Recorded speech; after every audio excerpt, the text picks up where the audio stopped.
Next article है electric potential.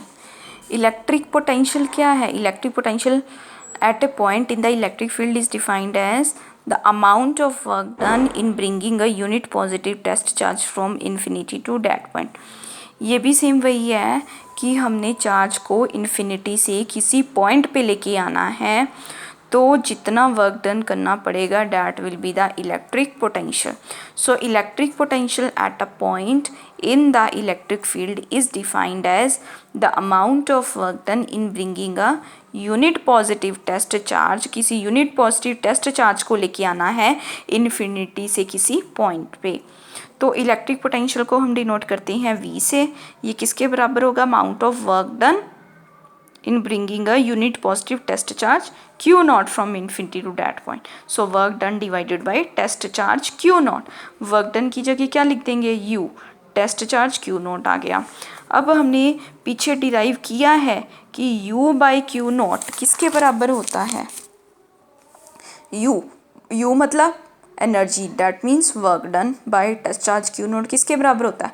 Minus integration E dot d r. तो यहाँ पे हमने क्या लिख दिया? Minus integration E dot d r. Charge को कहाँ से कहाँ तक लेके गए? इन्फिनिटी से बी पॉइंट तक। अब इलेक्ट्रिक पोटेंशियल क्या है? एक स्केलर क्वांटिटी है। फॉर्मूले से ही पता चल रहा है कि कोई वेक्टर क्वांटिटी इन्वॉल्व नहीं है, तो सो इलेक्ट्रिक पोटेंशियल क्या है? एक स्केलर क्वांटिटी। इसका डायमेंशनल फॉर्मूला कैसे निकालेंगे? हमें पता है, ये इस फॉर्मूले से निकालेंगे। V is equal to W upon Q. Work done की डायमेंशन आपको पता है। चार्ज की डायमेंशन कैसे निकालेंगे? हमें पता है current is equal to charge divided by time होता है। टाइम उधर चला गया तो चार्ज बराबर करंट इनटू टाइम आ गया। करंट के लिए डायमेंशन हम ए एम्पियर से लिखते हैं, टाइम के लिए टी आ गया। ये ऊपर चला जाएगा तो ये डायमेंशन आ गई। ऐसा यूनिट इसकी कितनी होती है? वोल्ट। पोटेंशियल की ऐसा यूनिट होती है वोल्ट। तो फॉर्मूले से वोल्ट को कैसे डिफाइन करेंगे? V is equal to W upon Q. So 1 volt is equal to 1 joule by 1। Charge की यूनिट क्या होती है? Coulomb. So 1 joule by 1 coulomb. So जैसे हमने जनरल डेफिनेशन लिखी इलेक्ट्रिक पोटेंशियल की, वैसे ही हम इसकी यूनिट की भी डेफिनेशन आ जाएगी। बस साथ में वैल्यूज़ को बोलते जाना है कि electric potential at a point in the electric field is set to be 1 volt when कितना वर्क डन करना पड़े? When 1 joule of work done. किसके लिए? In bringing a charge. कौन सा चार्ज? Charge of 1 coulomb from infinity to that point. इसकी CGS unit क्या होती है? Stat volt. So 1 stat volt किसके बराबर होगा? डेफिनेशन से 1 stat volt is equal to energy की बच्चों ऐसा CGS यूनिट क्या होती है? अर्ग। 1 अर्ग डिवाइडेड बाय, और चार्ज की बच्चे ऐसा यूनिट क्या CGS यूनिट क्या होती है? Stat coulomb. So 1 stat volt is equal to 1 erg divided by 1 stat coulomb. इसकी भी आपने डेफिनेशन लिखनी है स्टैट वोल्ट की।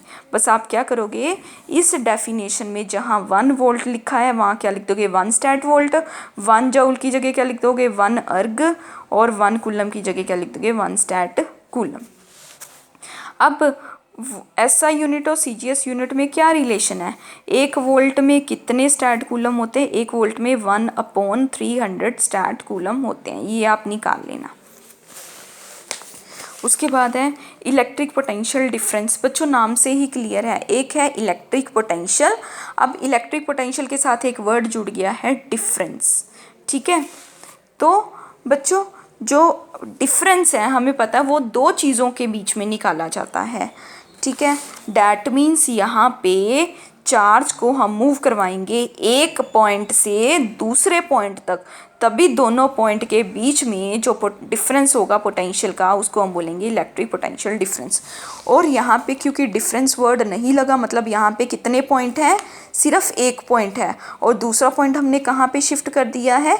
इन्फिनिटी पे।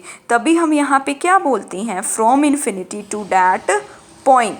यहाँ पे एक पॉइंट इन्फिनिटी पे होता है, दूसरा एक पार्टिकुलर पॉइंट होता है, लेकिन यहाँ पे डिफरेंस वर्ड हो गया, डिफरेंस वर्ड आ गया तो कोई भी पॉइंट इन्फिनिटी पे नहीं होगा दोनों में से। तो दोनों की डेफिनेशन सेम है, बस यहाँ जहाँ हम इन्फिनिटी बोल रहे हैं यहाँ हम क्या बोलेंगे? From 1 point to the other point. So definition दोनों की सेम है। Electric potential difference between any 2 point in the electric field is defined as amount of work done. इसमें अमाउंट ऑफ वर्क डन होगा टेस्ट चार्ज को, unit positive test charge को लाने में from one point to the other point in the electric field. ठीक है, अब electric potential difference का फॉर्मूला क्या होगा? मान लो हम चार्ज को लेके आए हैं ए पॉइंट से बी पॉइंट तक, तो पोटेंशियल डिफरेंस कितना होगा? Final potential minus initial potential. Final potential मतलब बी पॉइंट पे कितना पोटेंशियल है वी बी, ए पॉइंट पे कितना पोटेंशियल है वी ए, तो पोटेंशियल डिफरेंस कितना हो गया V B minus V A. और हमें पता है कि potential difference is equal to the amount of, ये डेफिनेशन से फॉर्मूला आया है, amount of work done A to B in moving a charge from A to B, कौन सा चार्ज डिवाइडेड बाय टेस्ट चार्ज।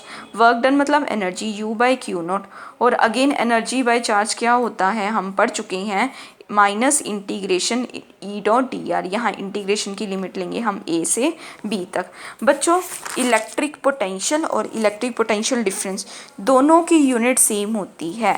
जैसे इसकी यूनिट, इसकी ऐसा यूनिट क्या थी वोल्ट थी, सीजीएस यूनिट क्या थी स्टैट वोल्ट थी। इसकी ऐसा यूनिट भी वोल्ट है, सीजीएस यूनिट भी क्या है स्टैट वोल्ट है। बच्चों अब हम निकालेंगे electric potential due to a point charge. किसी एक सिंगल पॉइंट के ड्यू टू इलेक्ट्रिक पोटेंशियल कितना होता है? तो देखो, consider a point charge plus Q placed at point O. मान लो ओ पॉइंट पे हमने कोई टेस्ट चार्ज, ओ पॉइंट पे हमने कोई चार्ज रखा है प्लस क्यू, टेस्ट चार्ज को यहाँ रखा गया है पी पॉइंट पे क्यू नॉट। ठीक है, अब बच्चों हमने क्या कराना है, work done by the electrostatic force is given by. पहले हम क्या करेंगे, चार्ज को through a small distance move करवाएंगे, बी से इस पॉइंट मान लो सी पॉइंट पे मूव करवाएंगे। This is the small amount of displacement. Charge को यहाँ से यहाँ तक लाने में जितना वर्क डन करना पड़ा, that will be the small amount of work done. अब हमने चार्ज को कहाँ से किधर मूव करवाना है, इन्फिनिटी से ए पॉइंट पे, तो हम क्या कर देंगे इंटीग्रेशन। बच्चों समझो ये आर्टिकल कैसे किया, हमने निकालना है इलेक्ट्रिक पोटेंशियल, और हमें पता है इलेक्ट्रिक पोटेंशियल में एक पॉइंट होता है इन्फिनिटी पे, और दूसरा पॉइंट मान लेते हैं कौन सा है, ओ पॉइंट है। यहाँ हमने चार्ज को उठा के लेके आना है इन्फिनिटी से ओ पॉइंट पे, तो हमें कितना वर्क डन करना पड़ेगा। ठीक है,